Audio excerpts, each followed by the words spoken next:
Here is another feedback. This one is sparring.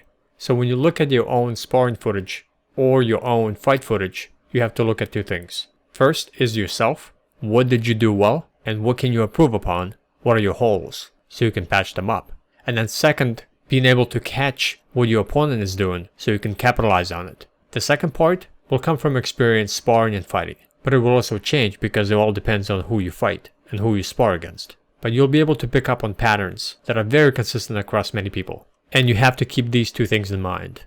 Looking at yourself, what you are doing, and then looking at your opponent and what is he doing wrong so you can counter it. What are his holes? So I'm going to play this video one time from beginning to end, and then I'll scrub through it and give you feedback. And the fighter that I'm analyzing here is the one on the left. The shirt with a black stripe.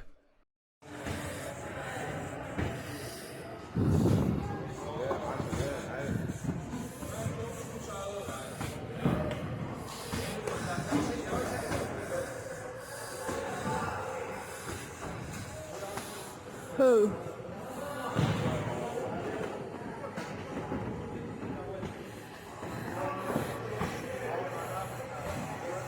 Me.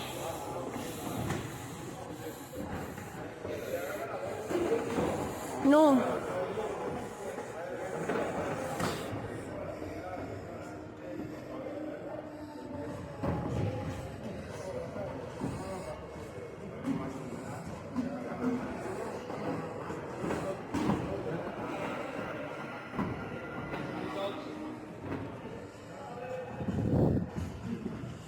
Oh.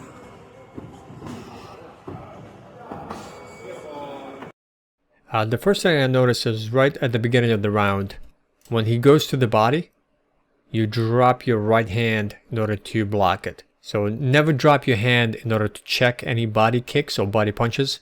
Keep your hand by your chin and use your elbow to protect your body. Just kind of dip down with your elbow, and that's how you block any body shots with a punch or a kick. And you actually do this later on much better. I don't really see you dropping hands too much later on. You kind of adjust it and you pick up on it. Another thing is you let him get off on you way too many times before you respond. So don't stand there and get hit. You could have landed quite a few shots already, so don't just let him tee off on you too many times. Respond back right away and just kind of begin to dictate the pace a bit more. And don't let him land so many punches on you before you respond. And push the pace a bit more, because he pushed the pace on you before you picked up towards the end and began to find your rhythm. So begin to dictate that a little earlier on in the round rather than later on. This check right here that you do when he kicks you to the body and you check and you pick up your leg, very nicely done. Great timing, and then you attack right away. That's what you should be doing more of. Whenever somebody strikes you, you counter right away and you let them know that you are there. So basically, anytime you respond back after they finish a combination, and they will think twice about throwing that again. So don't let them tee off on you too many times. Respond as soon as you can. Anytime you threw a front kick and you kept that jab out there, he thought twice about trying to engage you back. That front kick right there, that kept the distance and dictated the distance. And another fantastic front kick right there. I mean, if I'm going to analyze this a little bit closer, kind of keep your hands more closer to your body. Don't flail your arms too much. That's just more of a drilling issue. You can go back and drill. But going back to sparring, I mean, your front kick dictated. Once you start landing that, you pretty much began to turn this entire thing around. But he landed a lot on you because he's so frantic. Again, right here, he landed so many shots before you began to answer. Like when he goes in, you kicked him, you kept him at bay, but then he came back and he went 1, now it's 3, 4 punches before you responded back. Don't stand there and receive punches, try to move. As soon as you get hit, begin to move. Move anywhere other than standing still. Never stand still when you're getting hit. Don't make it easy for him. Here's another jab and another kick and another kick, and then you responded back. Now you responded back with 2. That was good. One thing that will help you a lot is setting up your punches, your jab with a kick and a kick with a jab. Basically, anytime you throw a kick, throw a jab in front of it, or vice versa. If you want to throw a jab, why don't you throw a front kick and then a jab? That's going to be really hard to time when you start varying these things up, because you really succeeded with the jab and the front kick. So I would double down on that combination, because you really control the distance and the pace of the fight or the sparring match a little later on. Move a lot more. Don't stand still. This guy moves around a lot, and actually helped him a lot, because it's he becomes a little harder to hit. He's in and out constantly. So I would try to actually use what he's doing. Move in and out all the time, even when you're getting hit and when you are delivering. In and out. Constantly move around. Don't be a standing target. You begin to keep your hands up. Like I mentioned in the beginning when you were dropping your hands. You kept your hands up by your face the entire time, which is fantastic. This is exactly what I would want you to do. Keep your hands up. Right there you were delivering nice front kicks. Perfect. The 2 front kicks right there. You began to push the pace and you pushed them off. What would have improved that is if you just threw a jab cross right after that. Those would have landed. Or a jab uppercut. Towards the end of the sparring match, you really began to pick up the pace and you dictated more. And you landed a lot more shots.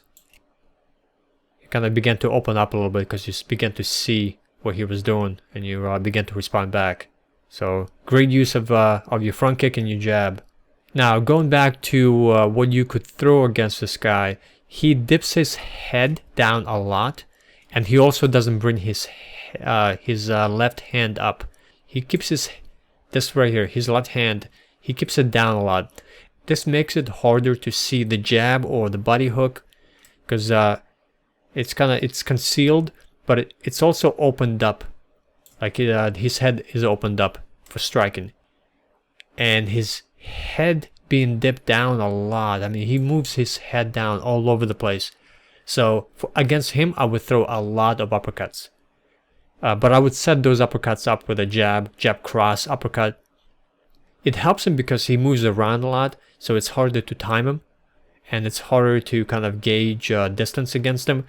But once you start throwing your jab, front kick, and then begin to implement an uppercut in there somewhere, right there. I mean, you could have, right there where he dipped down, there's so many different uppercuts you could have thrown, and you could have caught him.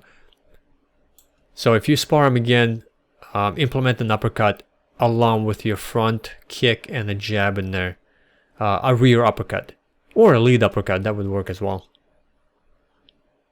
Another thing I would add is when you throw your front kick as well as the jab, snap them more, flick them, try to induce more damage. Right now they're kind of going out there, they're touching your opponent, but they're not really, like the way he's thrown, he is really snapping them, and he's flicking every single strike, and he brings it back as fast as he threw. Try to implement the same thing that he's doing. Try to stick your jab out, but induce and inflict more damage with it. You've done it a few times there, but try to do more. Try to hit him harder with a jab and harder with a front kick. So overall, I would say your front kick and your jab are very good. Try to flick them more, try to implement more speed and more damage with them. Don't wait for your opponent to tee off on you before you respond. Begin to respond as soon as they execute their combination. Just respond back right away and just kind of begin to set the pace more. Don't let them tee off on you and land so many strikes on you before you start answering back. It would also help if you begin to utilize a cross in there somewhere. As well, if you spar this guy again, utilize more of an uppercut with your jab. So set up your punches with a kick and your kick with punches. So throw a jab and then a front kick, or a double jab and a front kick, or a front kick and then double jab. And then begin to throw an uppercut in there somewhere along with the combination as well as a cross.